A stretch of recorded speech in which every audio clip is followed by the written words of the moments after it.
모든 지각에 뛰어나신 하나님의 은혜와 평강이 그리스도 예수 안에서 저와 여러분에게 함께 하시기를 축원합니다.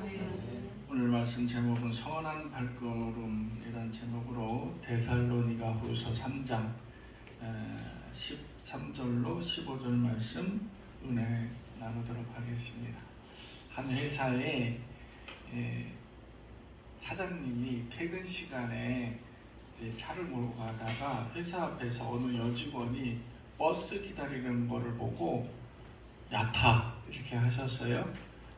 그래서 이제 그 여직원을 태우고 같은 방향이나 가는데 사장님이 신호 대기에 탁 걸렸을 때 이렇게 물었습니다. 맞은가? 그랬더니 이 여직원이 당황했습니다. 갑자기 맞은가를 물어보신 이유가 뭐지? 그 의미가 뭘까? 곰곰이 생각하는데 다음 신호에서 다시 걸렸어요. 그래서 이번에는 대답을 민망하지 않게 해드려야 되겠다 그랬는데 사장님이 다시 한번 맞은가? 이렇게 물어봤어요. 그래서 조심스럽게 이 여직원이 Z 이렇게 얘기했습니다. 그랬더니 그 사장님이 고개를 끄덕이며 그럼 막내인가? 이렇게 물어보시더랍니다. 그 맞은가가 아니었던 거죠. 예. 말의 전달력이라는 것은 굉장히 중요합니다. 그죠? 자칫 잘못하면 우리가 오해하기 일쑤입니다. 그래서 우리가 성경을 보면서 또 곡해하기도 쉽고, 특히 예배 중에 목사님 설교하는데 이거 잘못 들고 오해를 하면은 이거 차라리 안 들으니만 못해요. 그래서 그런 의미로 얘기한 것이 아닌데 이거 나한테 하는 얘기인가? 이렇게 절대 목사들은 일부 목사를 제외하고 목사들은 설교를 하면서 목적타를 날리지 않습니다. 요거는 저 사람을 위해서 평소에 하고 싶은 얘기를 그렇게 해서 우연의 일치로 그렇게 말이 전달될 뿐이지 그 사람을 막 치리하기 위해서, 그 사람을 정죄하기 위해서 이렇게 설교를 그 몇 시간을 그렇게 그 사람 때문에 그렇게 준비하지는 않습니다. 그런데 듣는 이가 오해할 수 있다는 거죠. 우리 바울의 편지도 우리는 그 의미를 잘 알아야 돼요. 오늘 데살로니가 전서 후서 마지막 장을 보고 있는데 오늘 말씀 데살로니가 교회 교인들에게 마지막으로 이 편지 내용을 보내고 있는데 이 말씀의 의미를 정리하는 듯한 그런 의미로 잘 해석을 했으면 좋겠습니다. 바울은 데살로니가 교회 교인들에게 아주 절대적인 신뢰를 보내고 있어요.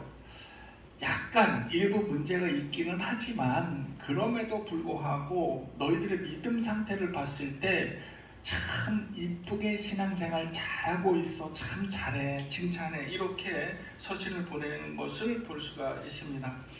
바울은 그간의 전도 여정 속에서 많은 시행착오도 있었고요. 그리고 우리가 감히 상상도 할 수 없는 괴로움도 당하고 고난도 당하고 그리고 고통스러웠습니다. 이거는 우리가 정말 당하지 않으면 결코 겪을 수 없는 그런 일들을 바울이 겪었다라는 것입니다. 이곳저곳 다니면서 그리고 또 여러 부류의 사람들을 봤습니다. 바울이 만난 사람들 왕족도 봤고 귀족도 봤고 그리고 고위 관료들도 봤고요.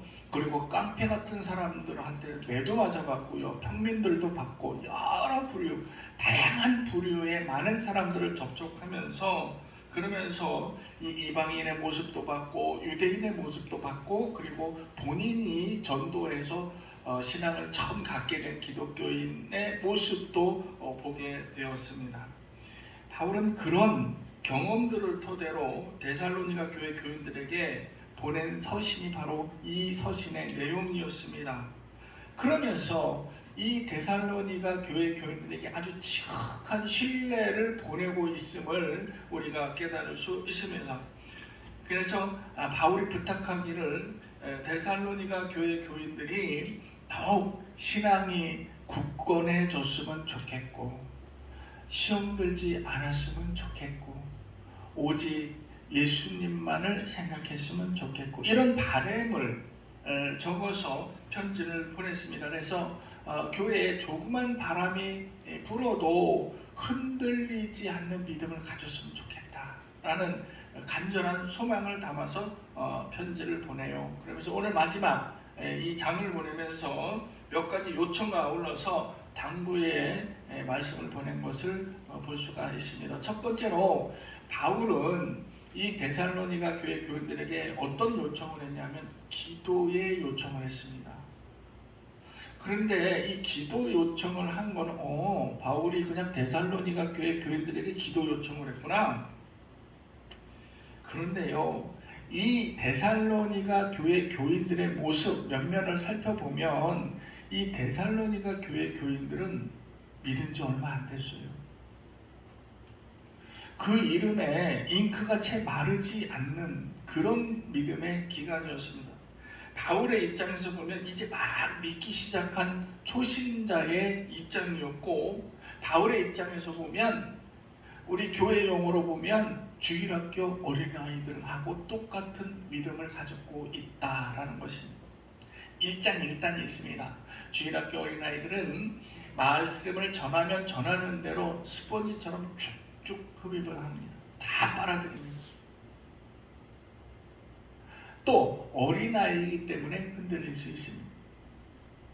여기에 귀 기울이고 저기에 귀 기울일 수 있다라는 것입니다. 그럼에도 불구하고 바울은 이 데살로니가 교회 교인들, 이 어린 신앙인들에게 나를 위해서 좀 기도 좀 해달라 라는 기도 요청을 하고 있다라는 것입니다.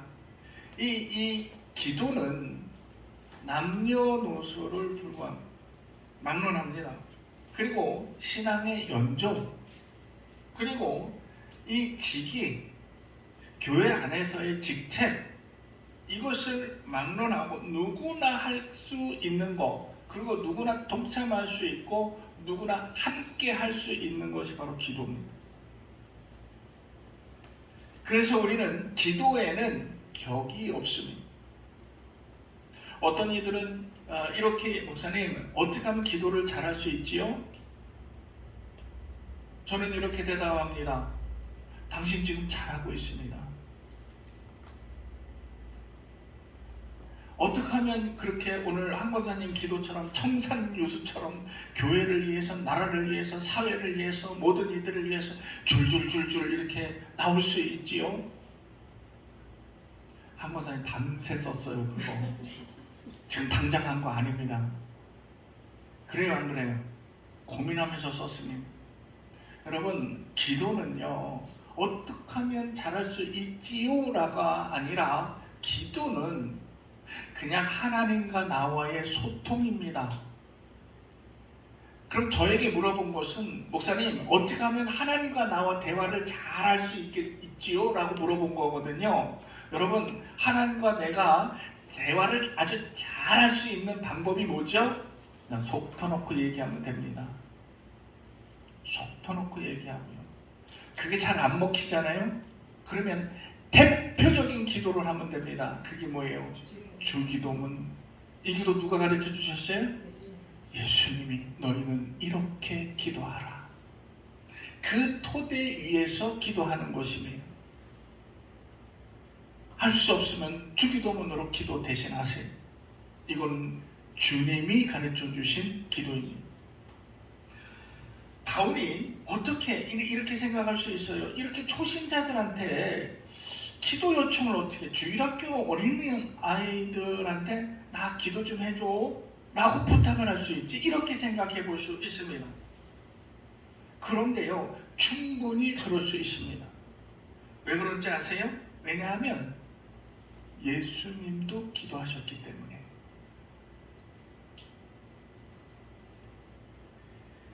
신구약 전체를 보더라도 기도에는 열애가 없습니다. 신구약 전체에서 기도에 관해서 나온 인물들을 보면 이 기도를 통해서 이 인물들은 기도를 어떻게 했냐? 전심을 다해서 했습니다. 부르짖었습니다. 그리고 기도에는 다른 것을 살펴보지 않았습니다. 이 성경에 언급된 인물들의 기도를 보면요, 다 하나같이 그렇게 기도했습니다. 전심전력을 다했어요. 더구나 예수님도 기도를 게을리하지 않으셨습니다. 여러분, 예수님의 대표적인 기도가 뭐예요? 겟세마네 동산의 기도라고 하지요. 땀방울이 핏방울로 변하는. 그런데 또 대표적인, 제가 꼽을 때 대표적인 기도가 하나 있습니다. 그게 뭔지 아세요? 바로 오병이어의 기적의 기도입니다. 오병이어의 기적? 떡 2덩어리와 물고기 5마리를 가지고 5,000명을 먹이신 이 기적? 우리는 이 기적 속에서 여러 가지 의미가 내포되어 있다는 사실을 깨달아야 됩니다. 단지 그 기적만이 중요한 것이 아닙니다.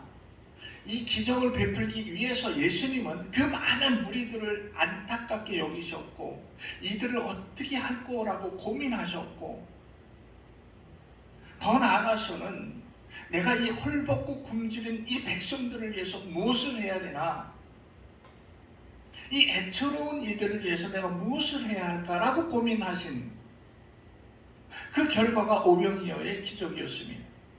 자, 그리고 기적을 베푸신 난 후에 제자들을 먼저 보내시고 어디로 갔어요? 짧게 나왔습니다. 제자를 먼저 보내시고 산에 올라가 기도하셨다.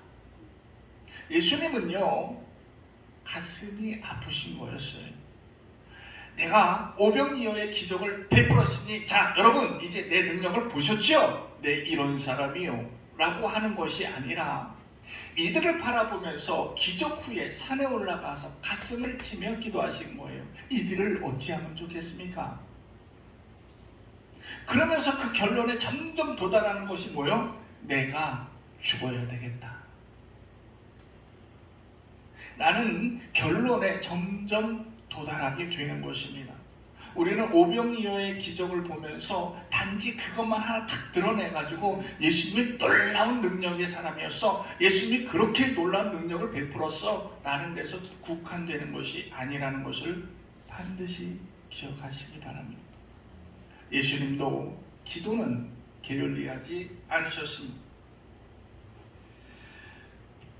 기도의 모범을 보이신 예수님이 계신데, 이렇게 바울이 우리에게 또 이 초신자들에게, 주일학교 어린이들에게 기도 요청하는 건 지극히 자연스러운 일이었다는 것입니다.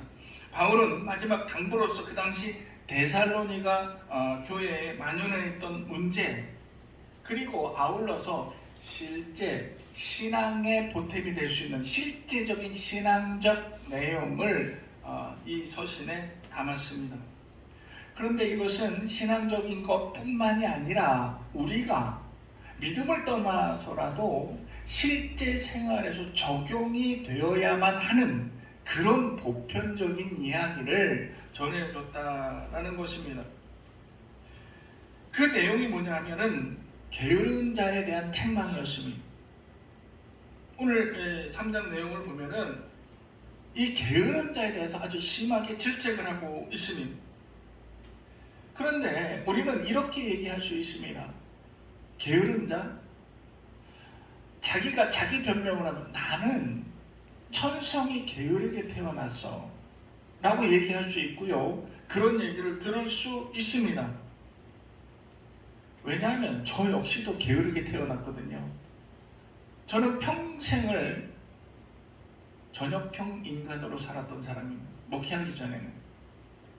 아침형 인간은 고등학교 때까지였습니다. 학교 가야 되니까. 그 이후로는 밤 샜습니다. 잠 안 잤습니다. 그리고 아침에 늘어지게 잤습니다. 대부분의 청년들이 그렇습니다. 여자고 남자고 떠나서 대부분이 다 그렇습니다. 그래서 제가 게으르게 태어났기 때문에, 천성이 그렇기 때문에, 본성이 그렇기 때문에 어쩔 수 없다? 고칠 수 없다? 아닙니다. 고칠 수 있습니다. 왠지 아세요? 저를 보세요. 저 같은 사람이 목회합니다.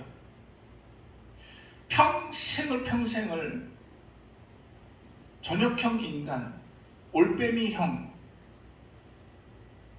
아침 9시 전에는 절대 일어날 수 없는 그런 게으름을 타고 태어난 사람도 목회를 하다 보니 1년 365일 새벽 기도 나갑니다.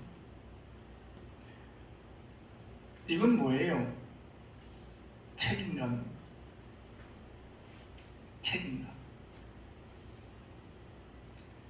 여러분, 게으르다는 것은요, 책임감이 없다라는 겁니다.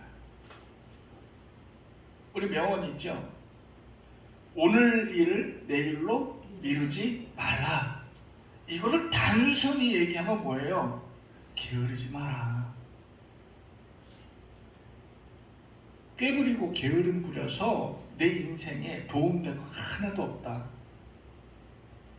우리 MBTI 성격 테스트 하잖아요. 유행처럼 해서 지금 젊은이들 나는 뭐 I형이고 뭐 T 뭐 이렇게 얘기하는, 좀 뭐가 뭔지 모르겠습니다만, 그런데 이를 통해서 뭘 도출해낼 수 있냐면 게으른 형, 부지런한 형, 아침형, 야간형, 올빼미형, 이게 나옵니다. 그리고요, 아주 서장훈처럼 깨끗하고 깔끔한 인간형, 아니면 지저분한 형, 도대체 방문 열고 들어가면 발을 이렇게 툭툭툭툭 쳐야 들어가는, 왜? 성격이 그렇기 때문에 어쩔 수가 없다라는 거예요. 또 이게 지저분하게 안 보여? 그 눈에는 안 보인다는 거예요. 그런데 이 테스트를 해서 나는 그런 사람의 성격 유형의 사람이야 라고 했기 때문에 또 이것을 자기 합리화시켜서 노력을 안 한다는 거예요. 나는 그런 형이기 때문에 인정을 나 스스로 해서 난 그러니까. 저는 이렇게 봅니다. 성격 테스트 했지요? 유형별로 했지요? 그러면 나의 부족한 부분, 이것을 내가 너무 뭐 이렇게 깔끔하게 결벽주의처럼 이렇게 하면 조금 좀 부근하게 좀 놓고, 내가 너무 지저분하면 약간 노력해서 좀 치울 줄 알고 내 상식선으로 좀 맞춰서 살자는 거죠. 자기 합리화를 주장하라는 얘기는 아닙니다.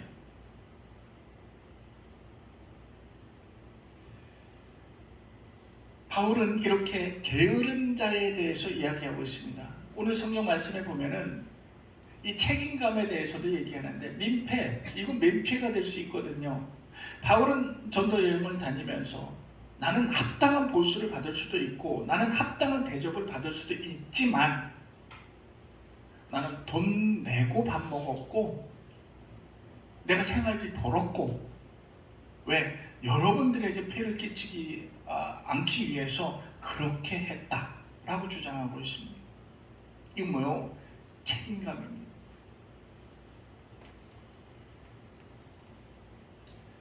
그러면서 6절에는 게으르고 불의한 자에게서 미련을 남기지 말고 가차없이 떠나라고 이야기하고 있습니다. 여러분, 불의한 자, 게으른 자, 불평불만 많은 자, 이런 자들에게 가차없이 떠나라. 일하지 않는 자, 먹지도 말라. 이 성경에 기록되어 있습니다. 10절에 보면은 일하기 싫어하거든 먹지도 말라, 이렇게 이야기하고 있습니다. 이게 무슨 명언이 아닙니다. 성경 말씀이었습니다. 일하기 싫으면 먹지도 말아야 되고요. 그래서 저는 하루에 한 끼만 먹습니다. 이렇게 하지 마시고.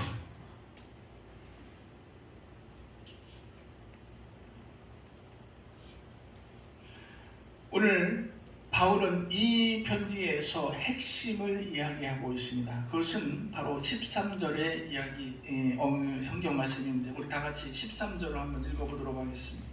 형제들아, 너희는 선을 행하다가 낙심하지 말라라고 이야기. 이게 핵심 포인트입니다. 바울은 게으른 자들이 무슨 일을 하든지 교회는 이에 대해서 흔들리지 말고 목표를 세우고 앞으로 전진 또 전진하라라고 부탁을 하면서 이 선을 행하면서 낙심하지 말라라고 부탁을 합니다. 선이라는 것은 우리가 쉽게 얘기하는 그 선함이지요. 도덕적이고 바른생활적이고, 우리 초등학교 때 또 중학교 때 배웠던 바른생활, 도덕, 이런 것들, 이런 건 사회적 규범이 될 수 있습니다. 사회적 선이 될 수 있습니다. 지금 바울이 이야기하는 것은 뭐냐면은 바로 신앙적 선함, 믿음의 선함에 대해서 언급을 하고 있는 것입니다. 믿음의 선함, 신앙적 선함이라는 것은 우리의 인생, 우리의 삶 자체가 하나님 뜻에 부합되고, 우리의 인생, 우리의 삶 자체가 하나님이 그래 합당하다라고 여기시게 만드는 행위가 바로 믿음의 선함입니다. 신앙의 선함입니다. 고린도후서 13장, 갈라디아서 6장 9절의 말씀에서 이렇게 우리가 선을 행하면서 악과 함께하지 말고 악과 멀리하며 라고 기록되어 있습니다. 그러면서 복음의 씨앗 뿌리기를 게을리하지 말지어다 라고 부탁의 말씀을 하면서 절대 낙심하지 마라 라고 이야기합니다. 이 낙심에 대해서 다시 얘기하자면은 우리가 많이 듣습니다. 저 집사 왜 저래? 시험 들었어. 저 집사 왜 그러지? 실족했네? 또는 주의 일을 행하다가 낭망했다 라는 이야기를 수도 없이 신앙생활 오래 하다 보면 들을 수 있습니다. 시험 들었다, 실족했다, 낭망했다. 실제 우리가 듣기도 하고 또 어떤 일을 지칭해서 이야기도 할 수 있습니다. 바울은 우리가 예수를 믿기로 작정하고 또 십자가의 도를 따라 그의 길을 따르라고 내가 결심한 그 순간, 그러면서 그 순간부터 다가오는 수많은 그리고 아주 여러 가지 시련들 때문에 나 자신이 실망하고 쓰러지는 일 없도록 이것 때문에 쓰러지지 말라라고 부탁을 하고 있습니다. 사실 우리가 신앙생활을 하면서 이런 류 말을 많이 들어왔습니다. 실제 우리 교회에서도 그렇게 얘기할 수도 있었고요. 그런데 그런 류의 말을 하면서 가만히 보면 우리는 이런 생각들을 하고 이런 일을 얘기합니다. 별거 아닌데 왜 저러지? 내 상식에 비추어봐서 별거 아닌데, 아니 집사쯤 되면은 뭐 그 정도는 충분히 넘어갈 수 있는 거 아니야? 별거 아니잖아 라고 얘기할 수 있습니다. 그런데요, 제가 오늘 말씀을 준비하면서 저도 쉽게 이렇게 내뱉었습니다. 에이, 그거 별거 아닌데 왜 그럴까? 문제는 별거 아닌 이것 때문에 본인은 괴로워했고요. 별거 아닌 이것 때문에 본인은 고민에 휩싸였던 것입니다. 내 기준에서 별거 아니었는데 그분 기준에서는 굉장히 괴로워했고 고민스러웠다라는 것입니다. 그래서 우리는 그를 향해서 절대로 비난하거나 조롱해도 아니 되는 것을 우리 분명히 알아야 됩니다. 왜? 내 기준과 그의 기준은 다르기 때문에. 그래서 별거 아닌 것 때문에 이 사람을 비난하고 조롱하면 별거 아닌 것 때문에 내 생각은 그렇지만 그 생각은 괴롭기 때문에 여러분 시험에 들려고 하면 기도하다가 시험 듭니다. 그럴 수 있습니다. 시험 들고자 하면은 금식 기도하다 시험 들 수도 있고요. 시험 들려고 하면 예배 잘 드리고 나서 저 뒤에서 밥 퍼먹다가 시험 들어요. 왜 그런지 아세요? 오늘 식판에다가 밥 푸다가 기분 나쁘게 뭐 얘기하면서 이 사람 내 앞에 쏘가갖고 내가 그거 하려고 그랬는데 먼저 이렇게 아우 사람이 왜 저런지 몰라. 이거 시험 들 수 있습니다 충분히. 근데 상대방은 전혀 몰라요. 이런 상황에 대해서 왜 저러지? 나중에 당신이 새치기해서 그렇대. 그게 무슨 새치기야? 아니 내가 그냥 공간이 이렇게 변명하지만 그는 고민스럽고 괴로웠다라는 거죠. 시험 들으려고 하면 기도하면서 시험 들어요. 그런데 이를 우리는 왜 그랬어? 왜 그깟 일에 왜? 라고 비난을 할 수가 없다라는 거죠.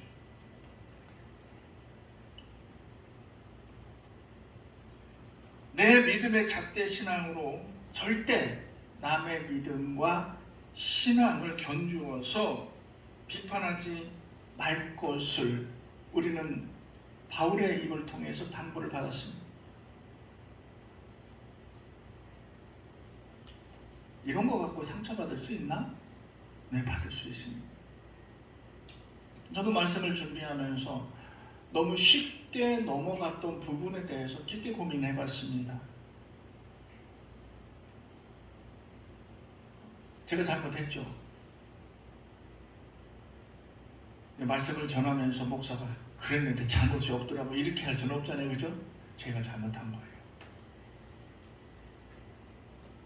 쉽게 판단할 수 있었습니다. 내 믿음과 신앙에 견주어서 나는 너무 쉽게 그를 정죄했다라는 것입니다. 그런데 시험 들고 아파하고 괴로워하는 사람들은 또 이렇습니다. 온갖 교회 일, 굳은 일 다 도맡아서 하면서도 순간적인 것 하나 때문에 열심히 봉사했지만 돌아오는 것은 질투와 시기, 비난 때문에 내가 고통스러운 거고 내가 힘들어했던 것입니다.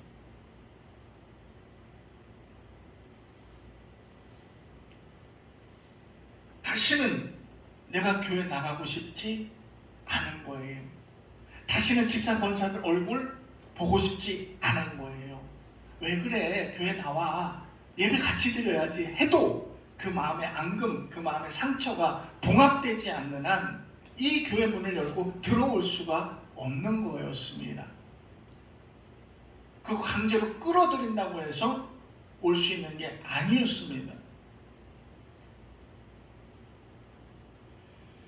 그러나 우리는 내가 신앙에서 상처를 받고 그리고 시험에 들고 난망하고 실망하고 내가 좀 슬프고 아프더라도 이거 하나만 생각해보자. 그러면 극복할 수 있고 치유받을 수 있다. 내가 지금까지 선한 일을 베푼 이 선함이라는 것은 하나님 보시기에 참으로 기특하고 이쁘고 어여쁘고 아름다운 이 발걸음, 이 선한 발걸음, 나의 선한 발걸음으로 인해서 다른 분들이 위로를 받았고 그리고 저희도 그렇게 하는데 왜 나는 못할까라는 용기를 얻게 되었고 나의 선한 발걸음 때문에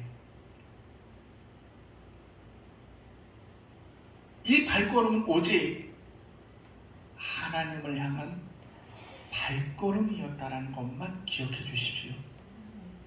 그러면 내 아픔, 내 괴로움, 내 고민 극복할 수 있습니다. 저가 보내는 그 비난의 시선, 귓가에 들려오는 그 시기 질투 역시도 내가 오직 십자가를 향한 나의 발걸음이라 생각을 하면 극복할 수 있습니다. 모든 것 다 내려놓을 수 있습니다.